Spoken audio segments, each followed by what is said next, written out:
যেদিন মাছ ধরা ছিল নিষেধ, ঠিক সেদিনই সমুদ্র ভরে গেল মাছ দিয়ে।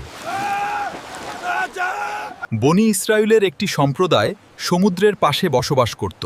মাছ ধরাই ছিল তাদের প্রধান জীবিকা।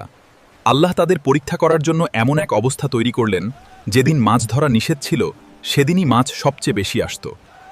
কিন্তু সামনে এত মাছ দেখে কিছু মানুষের মন দুর্বল হয়ে গেল। তারা সরাসরি মাছ ধরল না, বরং কৌশলে আল্লাহর নিয়ম ভাঙল। তারা ভেবেছিল তারা বুদ্ধি দিয়ে নিয়ম এড়িয়ে গেছে।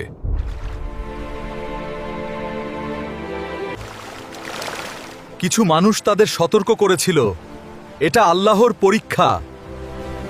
শেষে আল্লাহ তাদের এই কাজের জন্য শিক্ষা দিলেন। অনেক সময় মানুষ সরাসরি হারাম করে না, বরং কৌশলে, অজুহাতে আর যুক্তি দিয়ে সেটাকে হালাল বানানোর চেষ্টা করে। এই কাহিনী আমাদের শিক্ষা দেয়, আল্লাহর নিয়ম কখনো কৌশলে এড়ানো যায় না।